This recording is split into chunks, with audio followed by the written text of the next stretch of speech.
They found him on his knees, blood dripping from his hands, from his chest, from somewhere no one could immediately identify. His eyes wide, pleading, not for fame, not for wealth, not for recognition, but for mercy. Beside him, Michelle screamed. Her voice tore through the stillness of the Brentwood night, shrill, desperate, and hopeless. And there, looming like a dark shadow of betrayal, was Nick. His face set in a grim determination, a knife glinting in the dim light, the steel catching the last remnants of what should have been an ordinary Sunday morning. This was not Hollywood. This was horror masquerading as domestic life, and it was real. Before we continue, please hit the like button, subscribe to the channel, and turn on the notification bell for updates. How could it have come to this? How did a family, one of Hollywood's most celebrated, end up in a scene that looked like something out of a nightmare?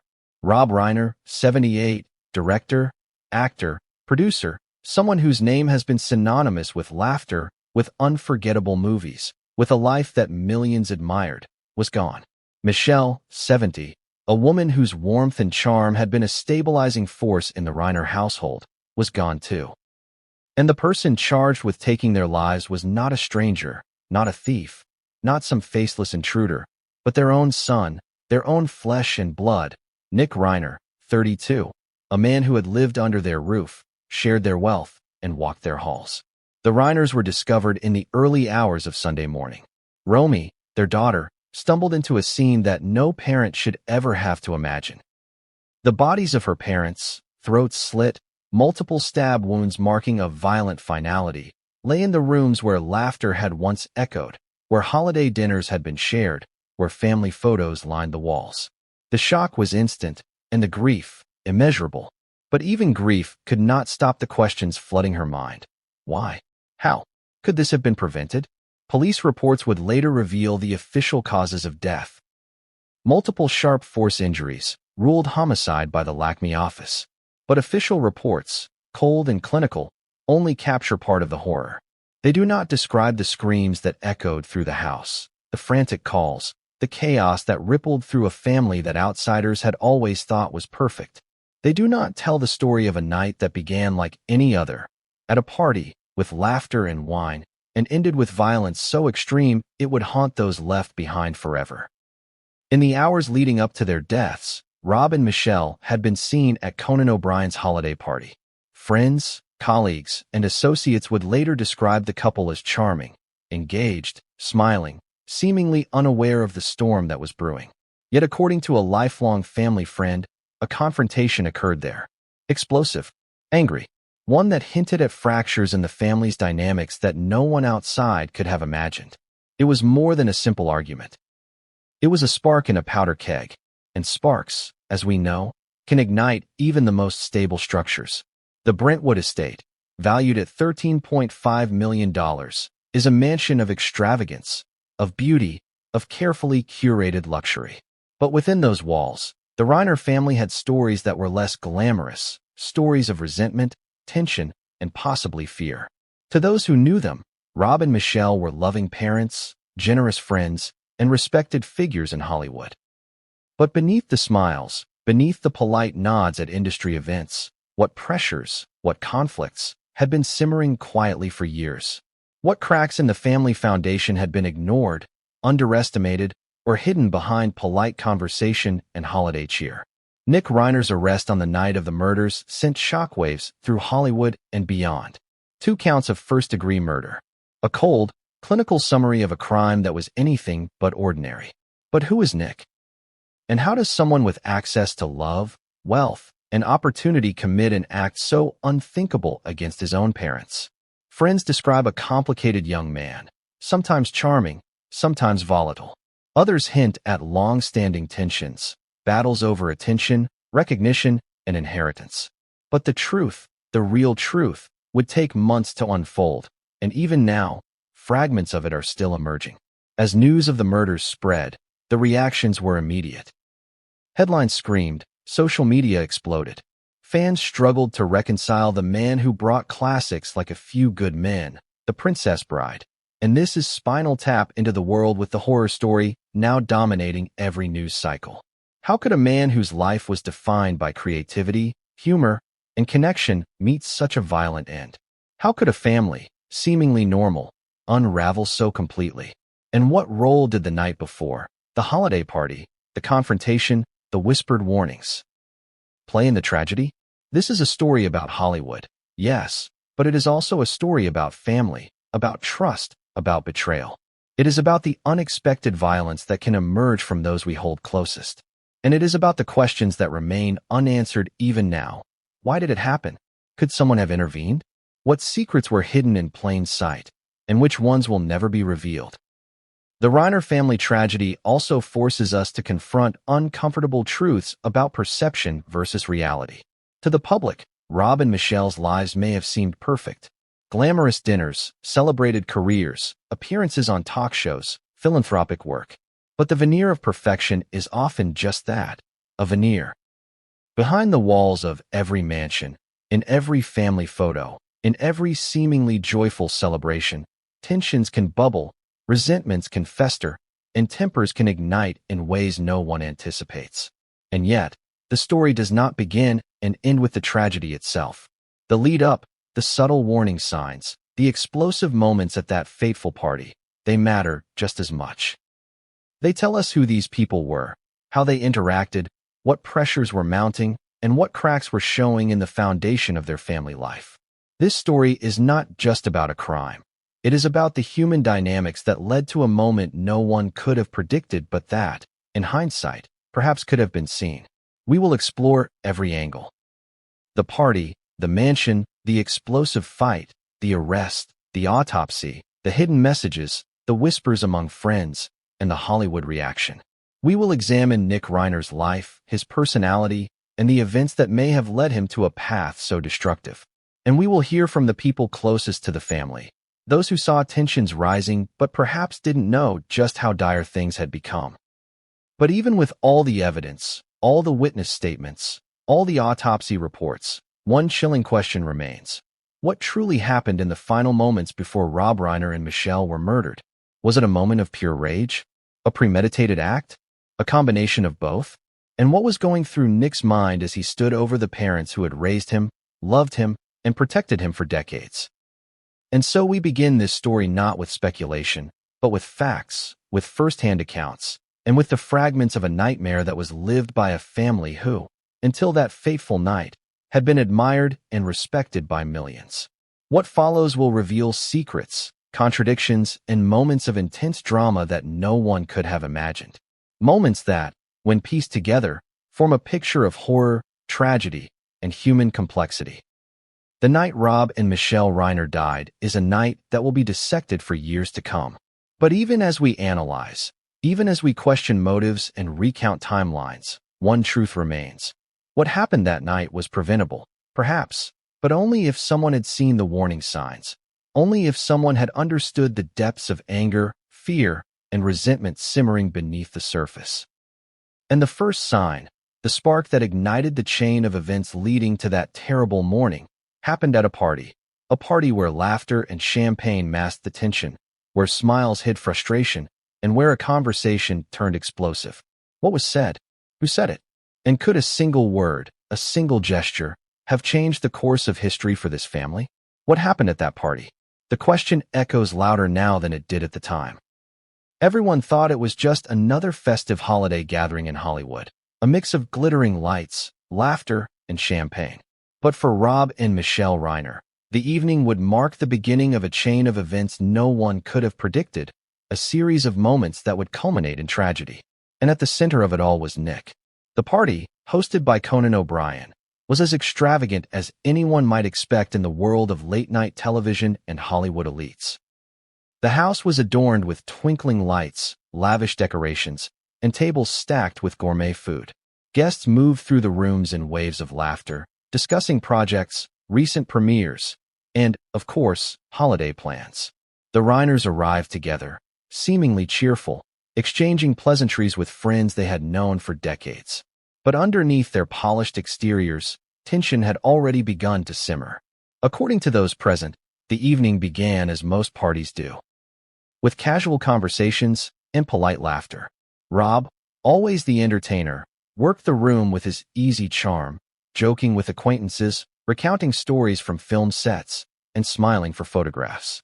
Michelle, radiant as ever, floated through the crowd, greeting old friends with warmth and grace. On the surface, nothing appeared amiss. But those closest to the family, people who had been observing Nick for years, noticed something unsettling in the way he moved, in the way he lingered near his parents with a certain intensity, a tension that seemed almost palpable. It wasn't long before the tension became noticeable to others. Witnesses describe a subtle shift, voices growing sharper, smiles forced, glances exchanged that carried weight far beyond casual party chatter. A friend who attended would later recount that what began as a minor disagreement between Rob and Nick escalated quickly, the conversation becoming heated, animated, and, in hindsight, deeply foreboding. Michelle's attempts to calm the situation reportedly fell flat. She tried to intervene, trying to soothe the rising voices, but even her presence could not defuse the conflict entirely. What was the argument about? Some suggest it was about money, inheritance, or family responsibilities. Others hint at deeper issues, personal slights, feelings of neglect, or resentment that had been festering for years. There are contradictions in the accounts, which is often the case with human memory and emotion. Some attendees say the dispute seemed minor, the kind of sibling-parent tension that might blow over. Others claim the anger radiating from Nick was intense, almost frightening, and that Rob's attempts to reason with him only seemed to fuel the confrontation. Imagine the scene. A room filled with laughter and cheer, suddenly pierced by sharp words, the tone shifting in a way that made people pause. How many of them noticed? How many dismissed it as a passing quarrel, something trivial in the context of a holiday party? And what about the subtle signs no one could see at first? The way Nick's hands trembled, the way his jaw tightened, the fleeting darkness in his eyes when he looked at his parents. Small, almost imperceptible, yet ominous signs that would later prove to be chillingly significant. What makes this moment so haunting is the contrast between what was visible to the public and what was happening privately. To the casual observer, it was a party like any other, laughter, clinking glasses, people mingling. But behind the smiles and polite chatter, an emotional storm was brewing. And when emotions reach a certain intensity, even a small spark can ignite a destructive chain reaction. Some witnesses would later describe the argument as reaching a fever pitch before the Reiners left the party. Voices were raised, Rob gesturing in frustration, Nick standing his ground, Michelle in tears attempting to mediate. One guest recalled thinking that it was unusual for Rob to show such visible irritation in public. He was a man known for his humor, his patience, and his ability to smooth over tense moments. Yet here he was, visibly stressed, trying desperately to maintain control while tension escalated around him. Could anyone have predicted that this argument, which might have seemed minor to outsiders, was actually the precursor to a night of unimaginable horror? And what drove Nick to such extremes? These are the questions that linger, the questions that authorities, family members, and the public have been grappling with since the tragedy came to light. As the party wound down, the Reiners left with their son. On the surface, it was a typical Hollywood scene. The family stepping into cars, waving goodbye to friends, and moving into the night. But in hindsight, each step, each word, each glance carried weight. The arguments, the tensions, the emotional undercurrents. They all traveled with them. And those traveling shadows would follow them home, where the opulent walls of the Brentwood estate would become the setting for tragedy. It's worth noting the contradictions in witness statements.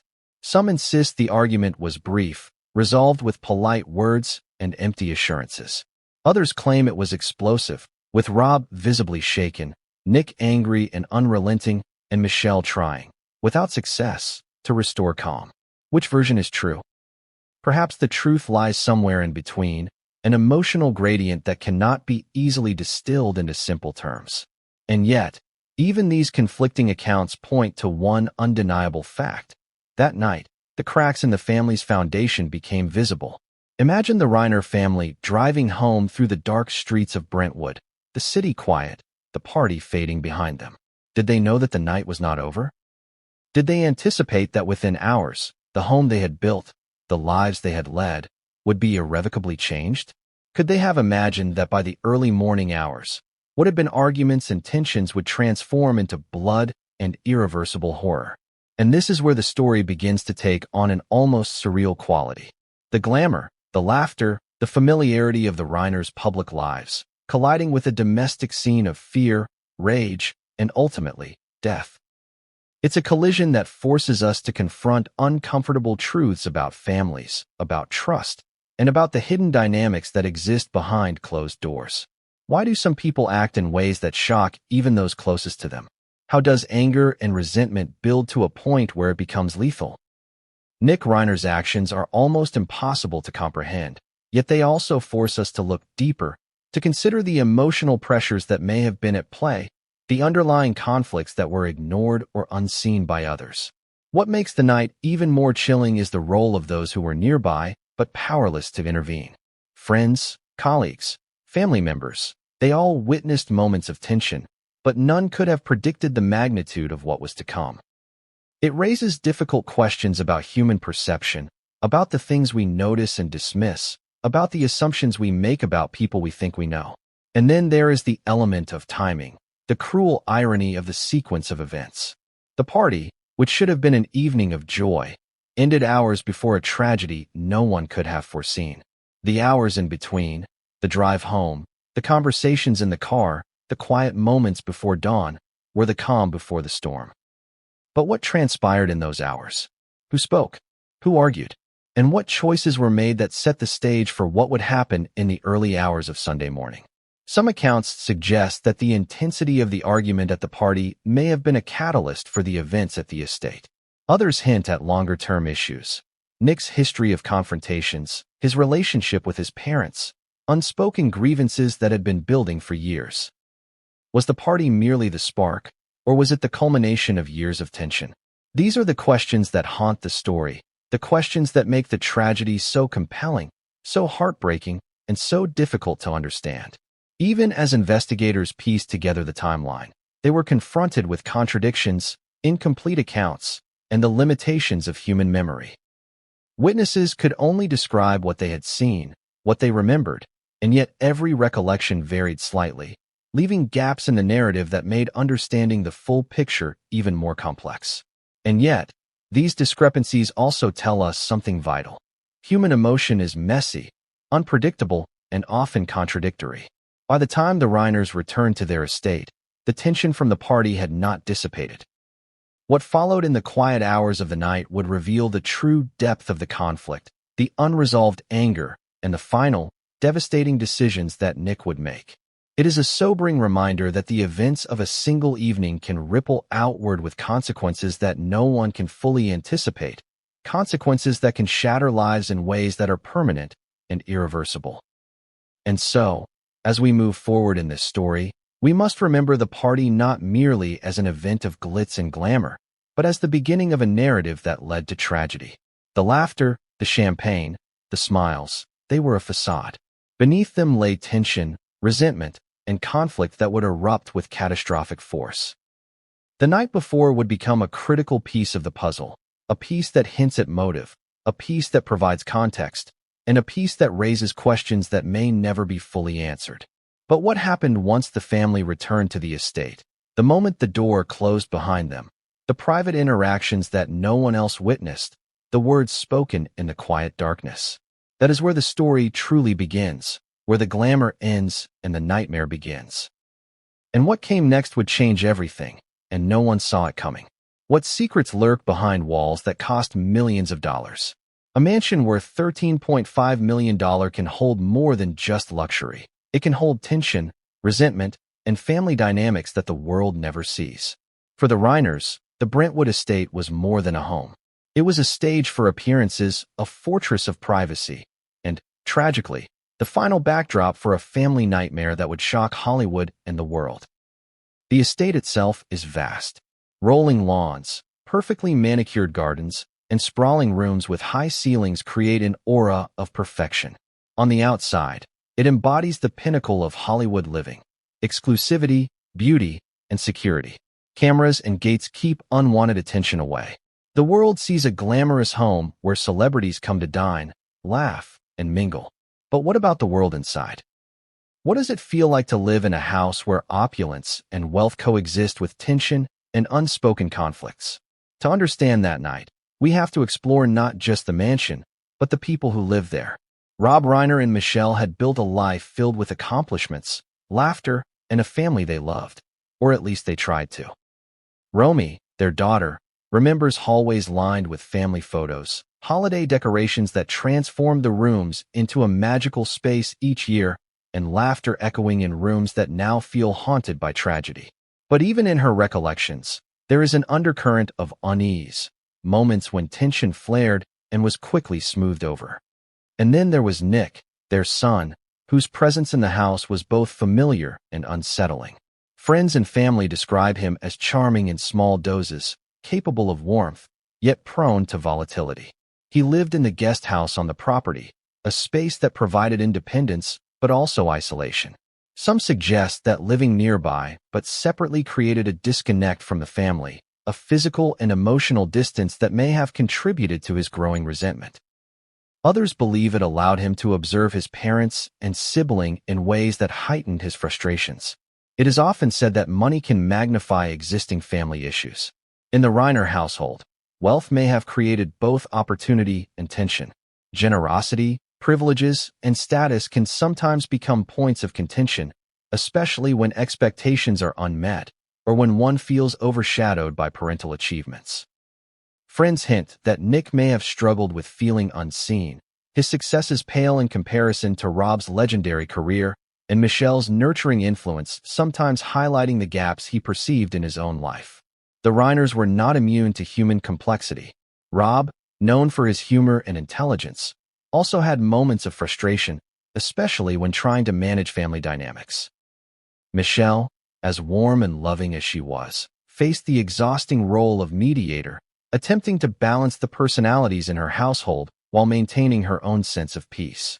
But even love has limits. Tensions can simmer unnoticed, and in a mansion as large as theirs, rooms can separate you physically while conflicts fester emotionally. Imagine walking through the estate on that night. The living room, adorned with holiday decorations, silent and still. The kitchen, a space of comfort and daily routine, now a corridor of fear and anticipation. The bedrooms, once places of rest, now witness to unimaginable violence. Every corner of the estate carries the echo of a family's history: love, laughter, arguments, apologies, and now horror. The night before, following the party, the tension did not simply dissipate. Witnesses at the party reported a heated argument between Rob and Nick, and it is likely that the emotional residue of that confrontation carried them home. In the quiet of the estate, unobserved by the outside world, private words were exchanged. Was it pleading? Anger? Threats? Likely a combination of all three. And the mansion, silent and indifferent, held it all, amplifying the emotional weight of what was to come. The estate also held signs of careful planning and structure. Rooms were arranged for comfort and privacy. Security cameras dotted the property, though they could not capture the personal dynamics within the walls. Personal spaces, such as the study or the guest house, provided retreat but also a sense of separation. And separation can be dangerous in a volatile household. Isolation allows emotions to build unchecked. And in the Reiner household, unchecked emotion had lethal potential. Romy, who would later find her parents' bodies, described the estate as a space of duality, beautiful, serene, and yet capable of housing chaos. The walls had seen moments of joy, celebrations of success, and now, moments of unimaginable tragedy. Friends who had visited noticed a sense of calm, a polished exterior that masked the undercurrents. How often do we mistake appearances for reality? How many families with wealth and success have hidden pain that no outsider can see? Nick's relationship with the estate itself is worth examining. He had access, familiarity, and freedom. Living on the property allowed him proximity while maintaining emotional distance. It also gave him privacy and opportunity. Could the physical layout of the estate have contributed to the events that unfolded?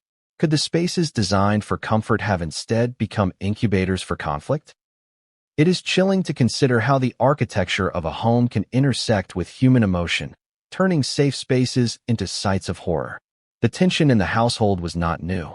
There are accounts from friends and associates of minor arguments, moments of friction, and disagreements over expectations, money, and attention. In any family, small conflicts occur, but in the Reiner family, these small cracks have been widening for years. Did anyone notice? Did anyone intervene? The answers are elusive, obscured by the quiet opulence of their surroundings and the private nature of their family interactions. As the night unfolded, the estate's rooms became arenas of unseen drama. Rob and Michelle, despite their age and experience, were not prepared for the culmination of tension that would erupt in the early hours. Their love, their attempts at mediation, and their care for their son were ultimately not enough to prevent catastrophe. How often do we assume that love alone is sufficient to protect us from those closest to us? How often do we misjudge the intensity of simmering anger? Even the smallest details of the estate are now examined through the lens of tragedy. The placement of furniture, the doors left ajar, the pathways from one room to another. Each element now becomes part of the investigation. Was the layout a factor in how the events unfolded? Could the mansion's size and complexity have delayed intervention, making it easier for the violent acts to occur unnoticed for the brief moments that counted?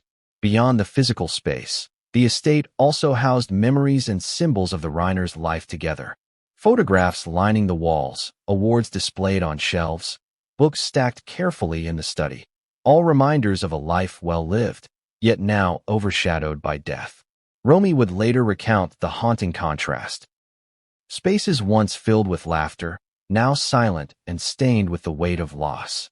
These objects, once tokens of achievement and joy, became silent witnesses to the final acts of a family's story. But what makes this story truly chilling is not the wealth, the mansion, or even the argument at the party. It is the hidden emotional currents that no one else could see. The Reiners' life, though public in many ways, had private fractures. Nick's feelings of anger, resentment, or isolation were invisible to most. Rob's patience and humor could mask fatigue and frustration. Michelle's warmth could hide desperation. And in those hidden spaces, the potential for violence grew unnoticed until it erupted in the most tragic way imaginable. As the hours ticked past on that night, the estate held its breath. The luxury, the beauty, the silent gardens, all masked a tension that would soon explode. What private conversations occurred behind closed doors? What attempts at reconciliation were made? And what words were left unspoken? These questions remain unanswered, and in many ways, they may never be fully known. The Brentwood estate, once a symbol of achievement and comfort, became the setting for the unimaginable. And as investigators and family members would later realize, understanding the physical space is only part of understanding the tragedy. The emotional landscape, the fears, the resentments, the fractures within the family, is just as important and just as haunting. And as we prepare to step further into the timeline, to witness the early hours of that fateful Sunday morning, one question looms. What happened in those final moments within the walls of the Reiner estate? What choices were made? What words were spoken? And what emotions reached the tipping point that led to violence? The answer lies in the combination of people, place, and emotion. And what comes next, the confrontation, the screams, the horror, will reveal the depths of a tragedy that no one saw coming. But what happened once the night deepened, and the estate, silent and still, became the stage for acts that would shock a family, a city, and a nation? What unfolded behind closed doors would change everything, and no one could have anticipated it. The quiet of the Brentwood estate was shattered in a way that would echo far beyond its walls. The early hours of Sunday morning, hours that should have held rest, peace, and the soft rhythm of sleep, became a nightmare that no one could have imagined. For Rob and Michelle Reiner, the night ended not with the calm of home, but with terror, violence, and ultimately death. The police would later describe the scene as one of the most horrifying domestic homicides they had encountered in recent years, a scene that seemed almost surreal in its brutality. When Romy Reiner entered the estate that morning, she expected to find her parents asleep, perhaps chatting softly, the house filled with the quiet normalcy of a Sunday morning. Instead, she found chaos, blood, the unmistakable signs of violence. Her mother screaming, her father pleading, and the presence of her brother, Nick, looming like a shadow over the horror. In that moment, reality fractured. What was safe, familiar, and comforting became alien and terrifying. Romy's first instinct was disbelief. Could this really be happening in her own home, in a family she had always known and loved? According to the official LACME report, Rob and Michelle died from multiple sharp force injuries. Injuries so severe that they left no doubt about the intentional nature of the crime. The term homicide was applied clinically, coldly, to describe a loss that was anything but clinical for the family. Every wound told a story. A story of anger, of rage, of something dark and calculated. The sheer brutality of the attack raised immediate questions. What drove Nick to this? Was it premeditated? How did the events at the party lead directly to this devastating moment? The crime scene investigators who arrived at the estate were struck by both the violence and the complexity of the scene. Blood spatter, broken objects, signs of struggle. It was a house transformed from sanctuary into crime scene. Every corner, every room, every hallway became part of the investigation. Patterns of movement, points of entry, and the placement of the bodies provided crucial clues to reconstruct the final moments of Rob and Michelle's lives. The investigators were methodical, yet even the most seasoned officers could not ignore the emotional weight of what they were witnessing. What makes this case especially chilling is the proximity of the perpetrator to the victims. This was not a stranger, not an intruder, not a random act of violence. Nick Reiner was family. He had grown up in these halls, shared meals with these parents, celebrated milestones, and walked the same paths they did every day. The betrayal inherent in his actions is what continues to shock both law enforcement and the public. How does someone cross that line? How do anger, resentment, or other emotions transform into a physical act so extreme? Forensic evidence would later provide further insight. Blood patterns indicated multiple strikes, suggesting a sustained, violent encounter rather than a single moment of loss of control. Objects in the rooms were disturbed, chairs overturned, decorations knocked aside, items that had once symbolized warmth and domesticity, now markers of chaos. Investigators noted that the violence was concentrated, directed, and deliberate, leaving little doubt about the intent behind each act. This was not a spontaneous flare of anger. It was sustained aggression, directed at the two people who had raised him. Romy's role in discovering the bodies is also significant. She arrived at a time when the house had fallen silent, save for the residual echoes of screams and struggle. Finding her parents in such a state left her in shock, a state that would haunt her memory for years to come. Witness statements from Romy describe a scene so incomprehensible that her mind initially struggled to process it. The immediate emotional impact, fear, disbelief, grief, was compounded by the reality that the perpetrator was her brother. How does one reconcile love for a sibling with the horror of their actions? How does the mind process the simultaneous grief for parents and betrayal by a child? Law enforcement faced another challenge. Reconstructing the timeline of events leading to the murder. Witnesses from the party, statements from friends, and preliminary evidence all pointed to tensions that had escalated from the night before. But the exact progression, the moment when words turned into violence, remained obscured. Investigators had to rely on physical evidence, forensics, and psychological profiling to piece together the events. Every step, every clue, was analyzed for insight into motive, planning, and emotional state. One particularly troubling aspect was the level of premeditation suggested by the evidence. The presence of the knife, the specific targeting of the victims, and the nature of the wounds suggested more than a simple loss of control. Questions arose immediately. Had Nick planned this in advance? Was the argument at the party merely the catalyst for actions that had been brewing for months, even years?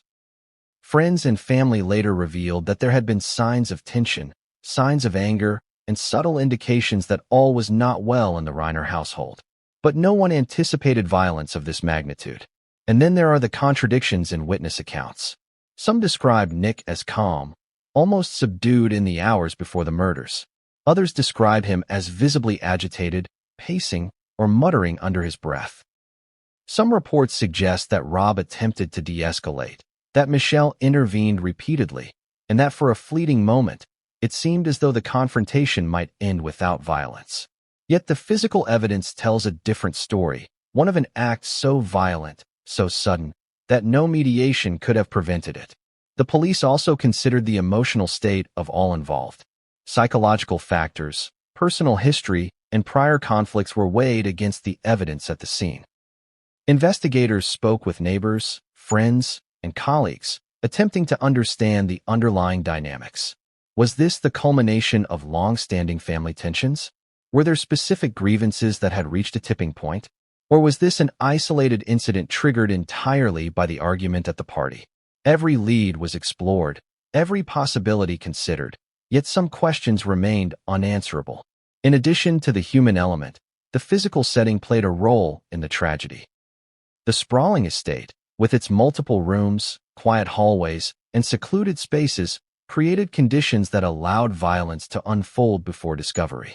The guest house, the study, and the bedrooms all became part of the narrative, illustrating how space can influence action, conceal movement, and contribute to the escalation of events. Could a smaller home, a more open layout, or immediate intervention have prevented the worst outcome? These are questions investigators and the family would grapple with long after the initial shock. Then there is the public reaction, which complicated matters further. News outlets scrambled to cover the story, social media exploded, and rumors swirled. The sheer scale of the tragedy, combined with the fame of the victims, made it impossible to separate fact from speculation. Friends, colleagues, and fans alike struggled to reconcile the image of Rob and Michelle as loving, accomplished, and admired figures with the horror that had occurred behind closed doors. What investigators learned in the hours after the discovery painted a chilling picture. The murders were not random, not impulsive, and not easily explained. They were the product of escalating conflict, hidden resentments, and choices that led to irreversible consequences. And while the police could document the scene, collect evidence, and begin to understand motive, the emotional truth, the heartbreak, the betrayal, the loss, was something no report could fully capture. The early hours of that Sunday morning set the stage for everything that followed. The arrest of Nick, the investigation, the media coverage, and the public scrutiny. But they also revealed something more unsettling. The fragility of trust, the dangers that can emerge within families, and the ways in which hidden emotions can erupt in ways that leave devastation in their wake. And so, as the investigation unfolded, a picture began to emerge, not just of what had happened, but of why. But the most chilling details, the ones that would shock even seasoned investigators, were yet to come.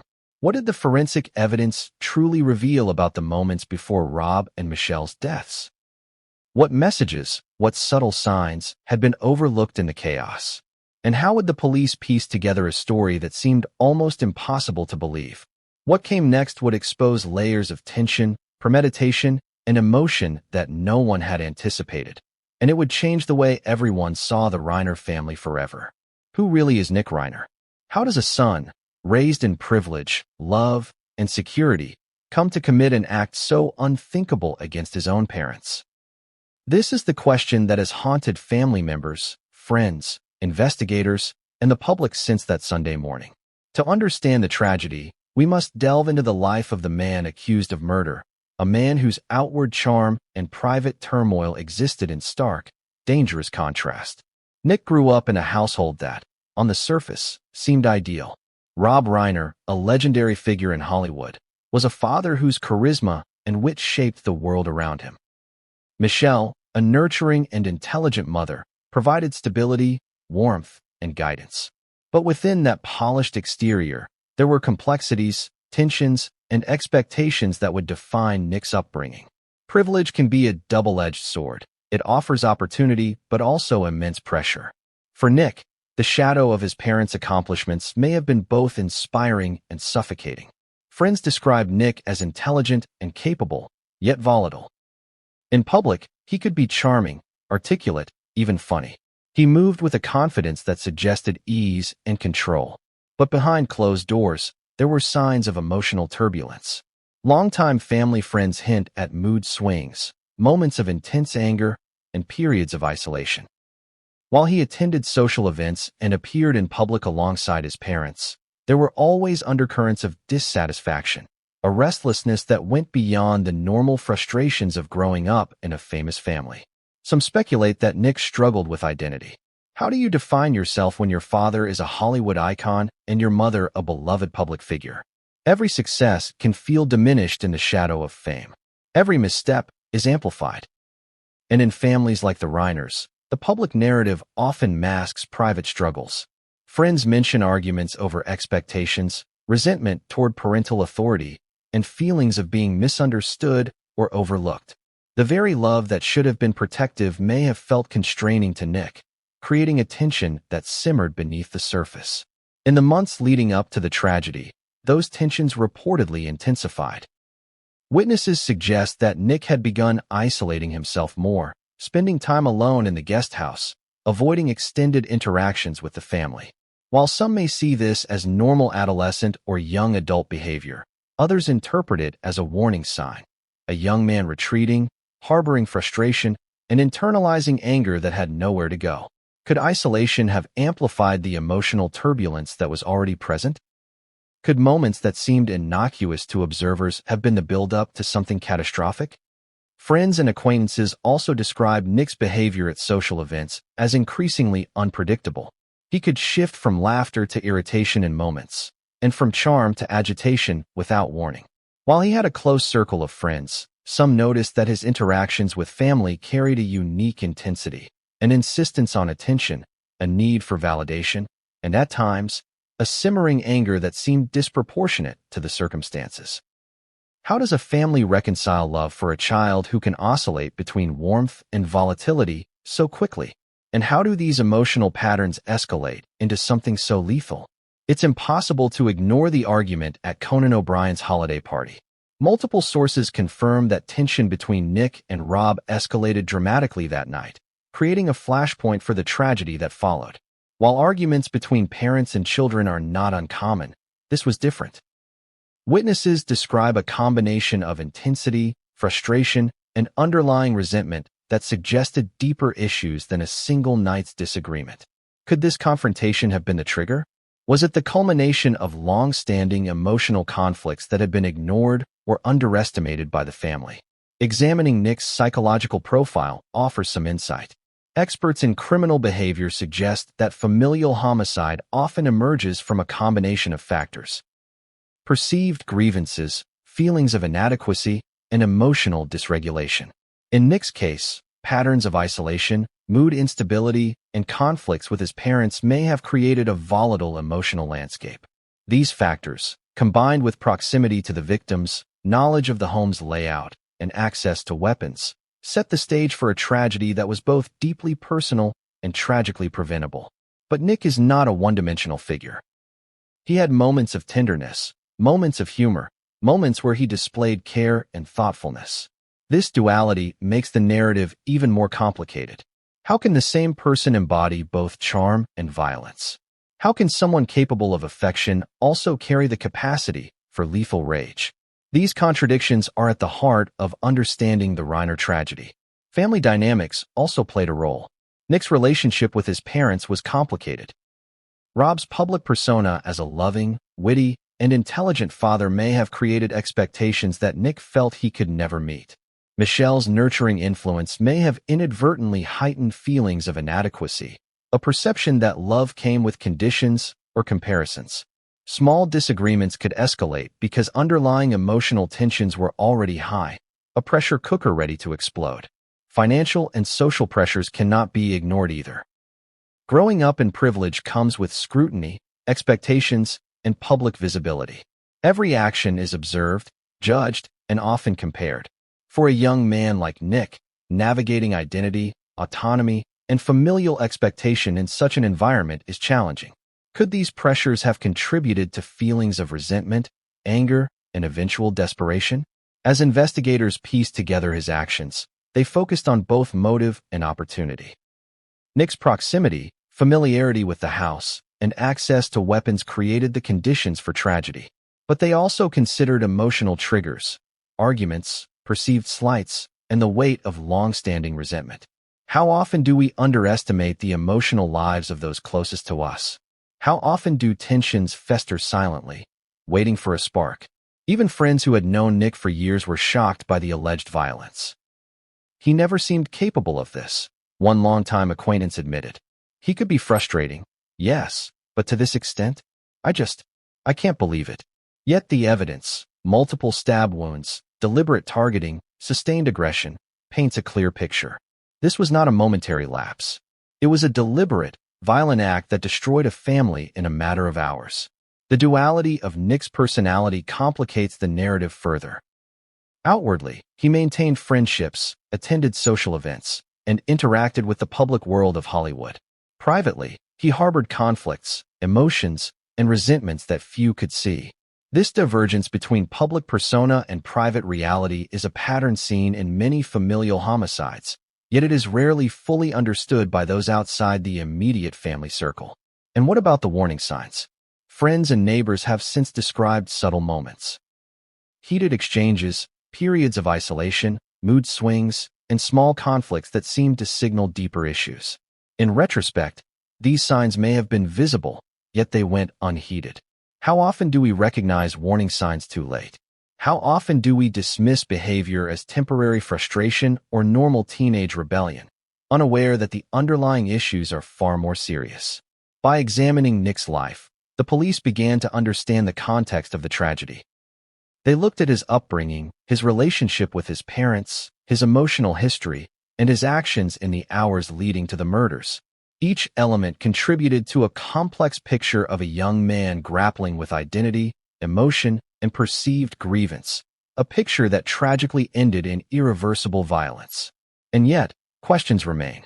Did he act purely out of anger? Was there premeditation? Were there external pressures, hidden influences, or escalating emotions that combined to push him over the edge? The answer is complex, layered, and, in many ways, unknowable to anyone outside of those final moments. Nick Reiner stands at the center of this story, a son, a brother, a figure whose life was defined by both privilege and hidden turmoil. Understanding him is crucial to understanding the tragedy, yet even now, his motivations are partially obscured by the emotional, psychological, and social complexities of a family in crisis.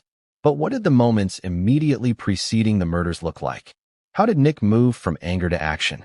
What final interactions, what choices, what emotions led to the irreversible events that would forever scar his family, friends, and the world watching? The seconds before a tragedy are often the most surreal, where the ordinary collides with the unimaginable, and decisions, words, and emotions converge in a way that will change everything forever. In the Reiner household, the early hours of Sunday morning were just that kind of moment. Ordinary spaces filled with fear, anticipation, and irreversible choices. How does a home transform from sanctuary to a site of horror in mere minutes? For Rob, Michelle, and Nick, the answer lies in the fatal confrontation that no one who survived could forget. It began quietly, deceptively. Witnesses outside the estate, or those who later reconstructed events from evidence, report that in the moments leading up to the violence, there were no immediate screams, no overt signs that the night's tension would explode in such a devastating way. The Reiners' home, luxurious and meticulously arranged, appeared calm from the outside, while inside, emotions simmered, electric and dangerous. How often does violence hide behind a facade of normalcy? How often do ordinary moments mask extraordinary danger? Rob and Michelle, despite the argument at Conan O'Brien's party, were reportedly trying to diffuse the tension. Rob, always the communicator, attempted to reason with Nick, to appeal to the son he had raised with love and patience. Michelle, embodying maternal care, tried to soothe both her husband and son, her voice a mixture of pleading and urgency. Yet, for reasons investigators are still piecing together, these interventions failed. Words that might normally calm, gestures that might normally reassure, were not enough to reach Nick. The evidence suggests that Nick's emotional state had escalated beyond reasoning. Friends and acquaintances have since speculated that years of resentment, perceived slights, and isolation had reached a tipping point. His actions that night were not merely impulsive. They were fueled by a complex cocktail of emotion: anger, frustration, jealousy, and a sense of being trapped or ignored. Could a parent ever fully understand the internal storm brewing within a child, even one they have loved and guided for decades?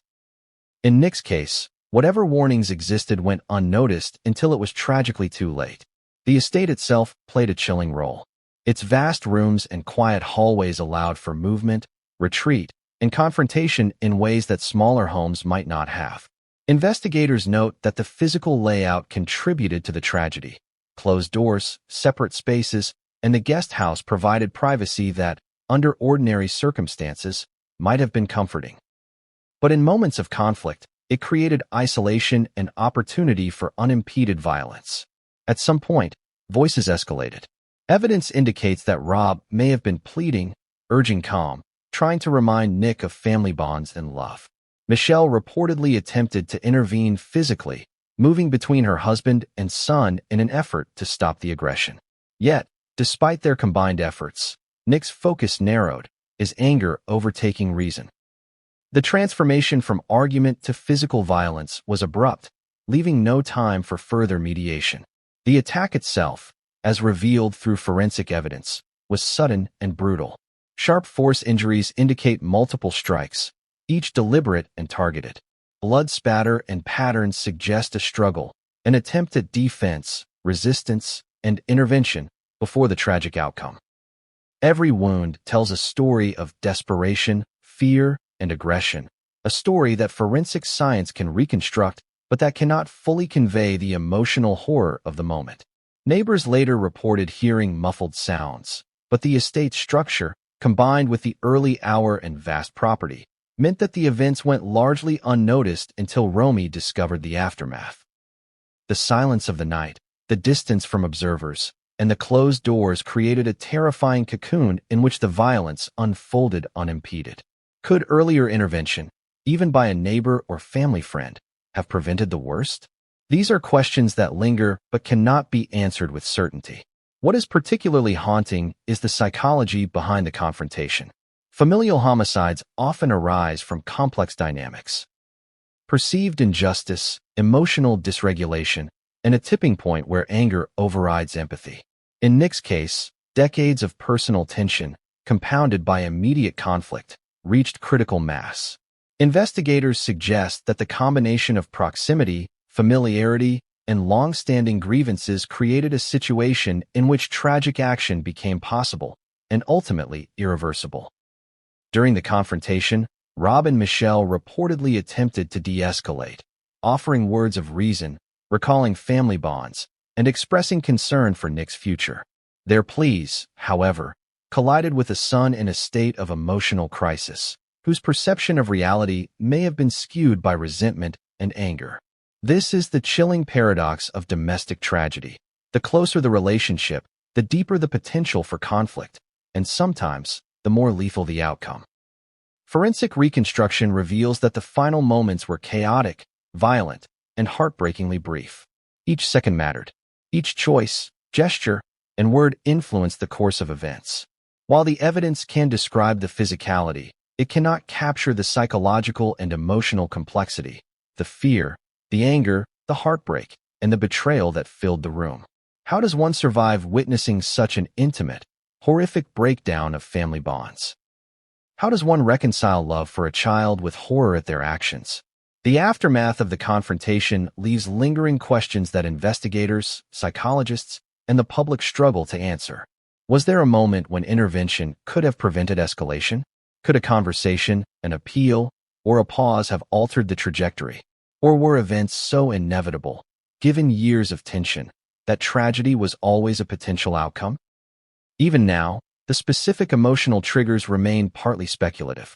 Friends suggest that small grievances, perceived neglect, or lingering frustrations may have fueled the escalation. But forensic evidence tells another story, that of deliberate violence, intentional action, and a chain of events that, once initiated, could not be stopped. As Romy discovered her parents' bodies hours later, the confrontation transformed from a sequence of seconds into a permanent rupture in the family's life. What had begun as argument, tension, and emotional friction culminated in irreversible loss. Her shock, grief, and trauma exemplify the human cost of domestic violence when it reaches the ultimate extreme.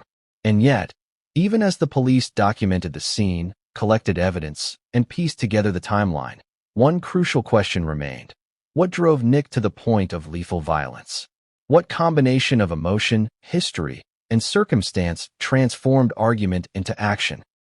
The answers lie partially in evidence, partially in psychology, and partially in the hidden emotional currents that no one outside the family could fully perceive. The fatal confrontation is a grim reminder that domestic conflict, when left unchecked and exacerbated by emotional turmoil, can escalate into irreversible tragedy. The Reiner estate, once a symbol of family, achievement, and safety, had become a theater of horror, exposing the fragility of relationships even in the most privileged environments. And just when it seemed the horror had reached its conclusion, the next revelations from the crime scene would uncover details that even seasoned investigators described as chilling, unexpected, and profoundly unsettling. The crime scene inside the Brentwood estate was more than tragic.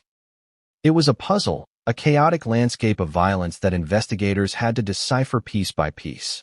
Every blood spatter, every overturned object, every trajectory of a wound became a clue.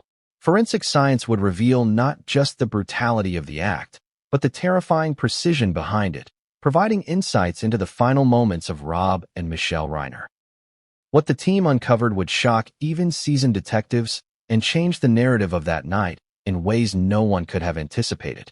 When the investigators first stepped inside the Reiner estate, the scene struck them immediately.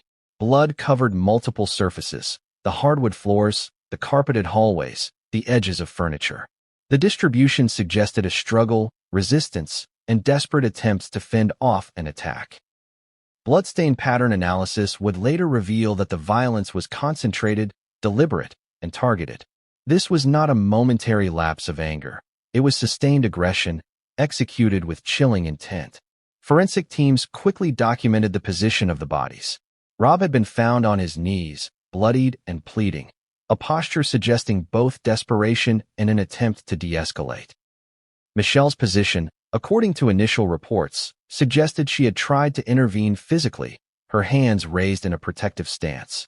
The proximity of the wounds to critical areas indicated not just violence, but intent to incapacitate. Each wound told a story of fear, confrontation, and finality.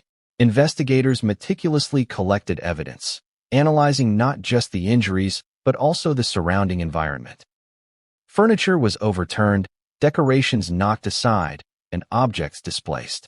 These details indicated a struggle, a movement across the estate's rooms, and moments of chaos punctuated by sudden, lethal action.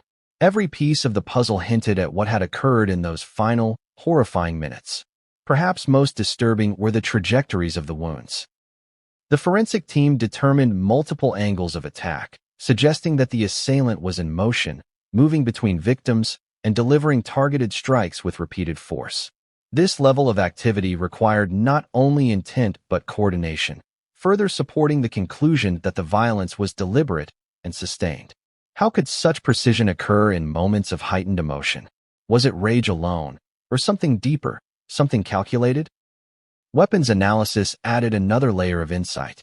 The knife, found in proximity to the crime scene, bore traces consistent with both victims' blood. Forensic testing confirmed that it had been used in multiple strikes, a tool that transformed ordinary domestic space into a site of terror.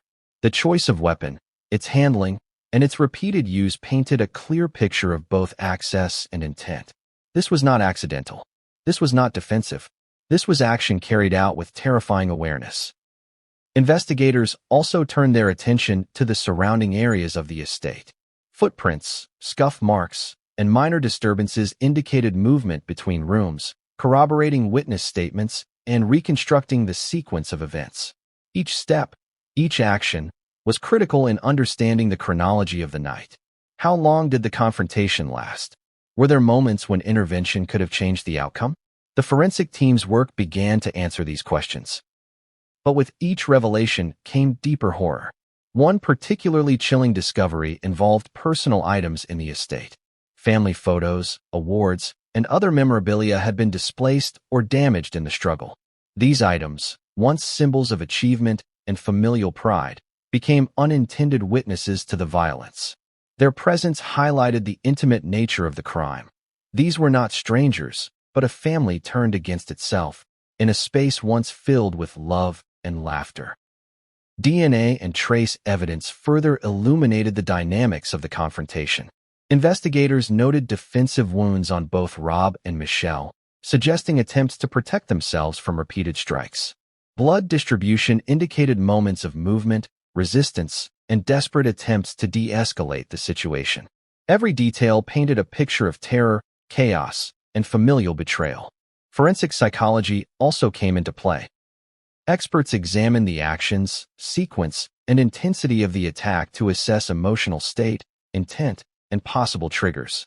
Patterns suggested escalating anger, combined with deliberate targeting of critical areas to ensure incapacitation. This aligned with witness accounts of prior tension, providing a bridge between observable behavior and physical evidence. The narrative of the night began to take shape. Argument, escalation, confrontation, and finally, violence that would end lives in a matter of moments. Investigators also studied the estate itself, considering how its layout influenced events. Hallways, rooms, and the placement of the guest house created conditions that allowed movement without immediate detection. Objects used in the struggle indicated both opportunity and intent. The very architecture of the home, designed for comfort and privacy, had inadvertently provided the stage for a horrific tragedy. How often do we consider that our homes, meant to protect, can in rare circumstances facilitate violence? The forensic team's work also revealed timing, the sequence of actions, the duration of the struggle, and the intervals between critical injuries. These details, combined with witness statements and behavioral analysis, suggested a rapid escalation.